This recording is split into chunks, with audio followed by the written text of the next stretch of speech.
दोस्तों आज से करीबन 2-2.5 साल पहले एक गेम हुआ करती थी इंडिया के अंदर जिसको पबजी कहा जाता था। मतलब उसका एडिक्शन इतने हाई लेवल का था ना कि आपको याद ही होगा भाई, सुबह शुरू होती थी पबजी से, रात खत्म होती थी पबजी पे। लेकिन वो सुबह होती थी सुबह के 6 बजे और वो रात होती थी रात के 3 बजे। तो इस तरीके का तो ये एडिक्शन चढ़ा बैठा था। लेकिन उसके बाद में गवर्नमेंट ने इसको बैन कर दिया कि ये चाइना को डेटा भेजता है। इसके बाद में ये अपना रंग रूप बदलकर बीजीएमआई बनकर आए कि हमको कोई पहचानेगा नहीं। ऐसा लगा कि जैसे कि मैंने तिल लगा लिया और मैं वापस आ गया हूं कि भैया देखो इसको, मैं वही हूं। तो इस तरीके से आ तो गए, लेकिन इसके बाद में मिनिस्टर्स की निगाहें फिर से इसके ऊपर गई कि भैया ये तो फिर से आ गई, ये कैसे घूम रहे हैं यहाँ पे। तो जिसके बाद में गवर्नमेंट ने दोबारा से इनको बैन कर दिया कि भैया ये यूजर का डेटा चाइना को भेजते हैं। इन्होंने काफी कहा कि नहीं हम ऐसा नहीं कर रहे, हम तो सिंगापुर की वो है, हमने वहां सर्वर बिठा रखे हैं, यहाँ बिठा रखे हैं। लेकिन गवर्नमेंट ने एक ना सुनी और इनको बैन कर दिया गया। क्योंकि देखो बहुत सारी चीजें हुई थी, कईयों की डेथ हुई है, कईयों ने मर्डर कर दिए इस गेम के चक्कर में। तो अब जाकर दोबारा से हाथ पांव जोड़ने के बाद में, मिन्नतें करने के बाद में, गिड़गिड़ाने के बाद में गवर्नमेंट के सामने इनको एक और चांस मिल रहा है। जी हाँ, बीजीएमआई को जल्द ही अनबैन कर दिया जाएगा। आप खेल सकते हो इसको, लेकिन सिर्फ 3 महीने के लिए ये टेम्परेरी अनबैन किया गया है। गवर्नमेंट कह रही है कि भैया ये 3 महीने हम मॉनिटर करेंगे आपके ऑपरेशंस पे कि आप किस तरीके से काम करते हो, सर्वर लोकेशन कहाँ रखोगे, ये सारी चीज़ें से कंप्लाई तो करना ही पड़ेगा। मतलब सर्वर इंडिया में रखो या फिर किसी और कंट्री में रखो, लेकिन चाइना को डेटा नहीं जाना चाहिए। ये सारी बातें, डेटा सिक्योर रहना चाहिए यूज़र का, और यूज़र को कोई भी हार्म नहीं पहुँचना चाहिए, एडिक्शन नहीं आना चाहिए। और ये 3 महीने तुम्हारे पर कड़ी नज़रें रखी जाएंगी। अगर तुम हमारे टेस्ट में पास होते हो तो तुम परमानेंटली इंडिया के अंदर ये गेम चला सकते हो, वरना तुमको परमानेंटली बैन कर दिया जाएगा, कोई और चांस नहीं मिलेगा। फिर दोस्तों एलिजाबेथ होम को 11 साल की सजा हो चुकी है, वो आपको बड़े अच्छे तरीके से मालूम है। और कब से कहा जा रहा है कि ये जेल जाएंगी, लेकिन पता नहीं किस तरीके से बाहर घूम रही है। अगर हम में से कोई होता और इस तरीके का जुर्म किया होता तो शायद हम अंदर होते, लेकिन ये पता नहीं किस तरीके से बाहर है। लेकिन ये इनका लास्ट वीक होने वाला है। फिलहाल के लिए सैन डिएगो के अंदर घूम रही हैं, जहां पर सारी चीज़ें तय कर ली हैं जेल वालों ने कि इनसे क्या क्या काम करवाने हैं, कैसे इनको रहना है। इनको कहा गया है कि भैया ज्वेलरी $100 से ऊपर की आपको नहीं पहन के आनी है, अगर पहन के भी आती हो ज्वेलरी। और ये जो आप ब्लैक हाई नेक पहनती हो ना, ये नहीं चलेगा, आपको पहनाएंगे हम खाकी प्रिजन ड्रेस। और इसी के साथ साथ तुम्हें रोज सुबह 6 बजे उठ के अपना बिस्तर बनाना होगा, और उसके बाद में रूम को मेंटेन करना होगा, और कभी भी चेकिंग हो सकती है रूम की। और इसी के साथ साथ दिन में 5 बार अटेंडेंस लगा करेगी प्रिजन के अंदर।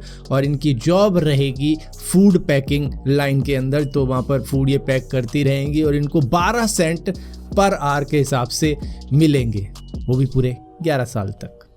काफी पैसा बना के आएगी। दोस्तों अक्सर स्टॉक मार्केट के अंदर जो नए नए ट्रेडर होते हैं, इन्वेस्टर होते हैं, वो अपने फ्रेंड, रिलेटिव, कलीग से पूछने लग जाते हैं कि कौन सा स्टॉक बाय करना चाहिए, जिसके बाद में उनको घाटा हो जाता है। क्योंकि वो भी ऐसे ही बोल देते हैं कि ये वाला ले लो, वो वाला ले लो, अब उनका पैसा थोड़ी ना लगना है। देखो स्टॉक मार्केट कोई गेम ऑफ चांस नहीं है। बहुत लोगों को बड़े टाइम बाद पैसा बर्बाद करने के बाद में समझ आता है अपने हार्ड अर्न मनी को किस तरीके से आपको इन्वेस्ट करना है। वो एक फाइनेंशियल एडवाइजर से बढ़िया आपको कोई भी नहीं समझा सकता है, क्योंकि वो आपका risk to reward ratio manage करेगा और बताएगा कि कहां पर आपको इन्वेस्ट करना चाहिए जिससे कि आपका पैसा बढ़े ना कि घटे। लेकिन इस तरीके के फाइनेंशियल एक्सपर्ट आपको कहां पर मिल सकते हैं? दरअसल मोतीलाल ओसवाल एक ऐसा प्लेटफॉर्म है जहां पर आपको फ्री में फाइनेंशियल एडवाइजर मिल सकता है, जो कि आपके साथ में हमेशा ही कनेक्टेड रहेगा, जो कि आपके जितने भी सवाल होंगे स्टॉक मार्केट से रिलेटेड उसके जवाब देगा, आपको बताएगा कि सही गलत इन्वेस्टमेंट क्या होती है। और मोतीलाल ओसवाल के पास में 30 साल से ज्यादा का एक्सपीरियंस है, 50 लाख से ज्यादा कस्टमर्स को सर्व कर चुके हैं। लेकिन शेयर मार्केट के अंदर आने से पहले आपको डीमैट अकाउंट की जरूरत पड़ेगी, जबकि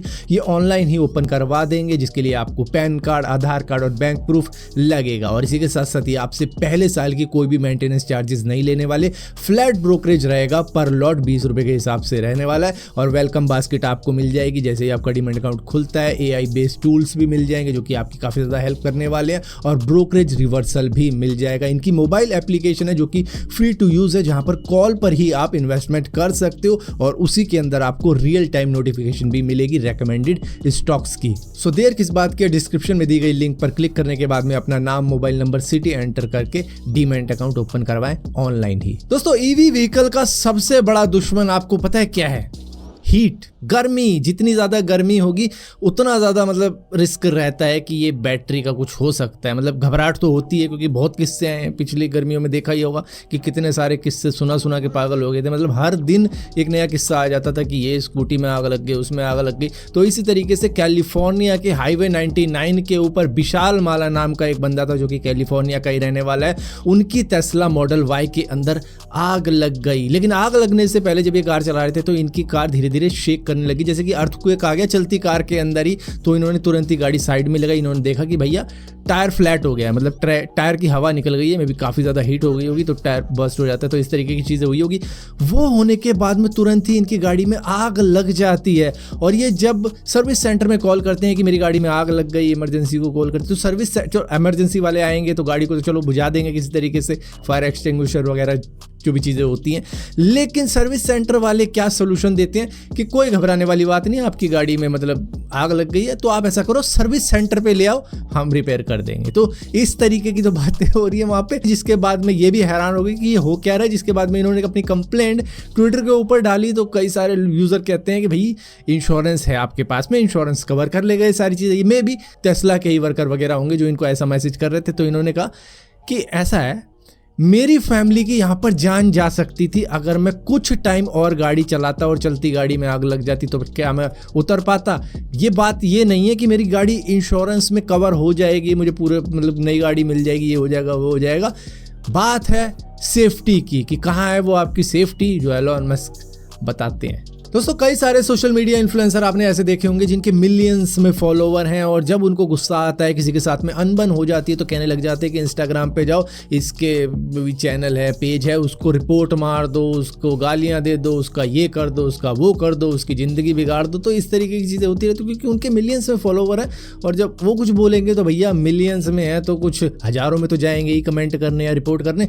तो इस तरीके की चीज़ों का वो फ़ायदा उठा लेते हैं। अब इसी तरीके से फ्रांस की रहने वाली विक्टोरिया पेरिस जो कि एक टिकटॉकर हैं, उनके 1.7 मिलियन फॉलोवर हैं, और वो ट्रैवल कर रही थी, कभी लॉस एंजलिस जा रही है, कभी पुर्तगाल जा रही है। तो इस तरीके से फ्रांस के अंदर उनका बैग रह जाता है और वो होती हैं पुर्तगाल के अंदर। वो कहती हैं फ्रांस एयरलाइन से कि मेरा बैग वहाँ पर रह गया, प्लीज़ मुझे वापस भेज दो। फ्रांस एयरलाइन कहते हैं कि नहीं, हमारे पास तो नहीं है, यहाँ तो कोई भी नहीं है। वो कहती है मेरा एयर टैग है उसके अंदर और मुझे बैग अभी भी फ्रांस के अंदर दिख रहा है, मुझे मेरा बैग चाहिए चाहिए चाहिए। नहीं, फ्रांस वाले कहते हैं ना, हमारे पे है ही नहीं, कहाँ से दे दें। उसके बाद में इन्हें इतना गुस्सा आता है, कहती है अपने 1.7 मिलियन फॉलोवर्स से कि फ्रांस की एयरलाइंस के पेज पे जाओ, ट्विटर पे जाओ, इंस्टाग्राम पे जाओ और वहाँ पर कहो कि विक्टोरिया का बैग वापस करो, वो फ्रांस के ही अंदर हैं, ये वापस नहीं भेज रहे हैं। जिसके बाद में फ्रांस एयरलाइन कहती है कि हाँ मिल गया, बैग मिल गया, और वापस दे देते हैं। इसके बाद में कहती है कि मेरे अकेले की आवाज़ से फ़र्क नहीं पड़ा, जब हज़ारों लोगों ने कहा कि बैग वहीं पर है वहीं पर, तब तुम्हें मिल गया। कैसे मिल गया? आप दोस्तों चैट जीपीटी कितना ज़्यादा पॉपुलर हो रखा है इस वक्त में आप सभी को बड़े अच्छे तरीके से मालूम होगा। इसको ओपन एआई ने बनाया है, लेकिन एलोन मस्क अब इस वक्त में थोड़ा सा खिसियानी बिल्ली खंबा नोचे वाला हिसाब या कह लो कहावत को सच बनाते हुए दिख रहे हैं। वो कह रहे हैं कि मेरे बगैर ये ना होता। ओपन एआई के अंदर 2018 में मैंने 50 मिलियन की इन्वेस्टमेंट करी थी, मुझे लगा इनके आइडिया में दम होगा, ये नॉन प्रॉफिट ऑर्गेनाइजेशन हुआ करती थी। बाद में इन्होंने कहा कि भैया हम भी कमाएंगे, तो इसके बाद में मैंने एग्जिट ले ली। अब माइक्रोसॉफ्ट ने इनके अंदर इन्वेस्टमेंट कर दी, जिसके बाद में एकदम से ही चैट जीपीटी आया और क्या बूम मिला। एलोन मस्क देखते रह गए, खुजाते रह गए कि भाई ये हो क्या गया।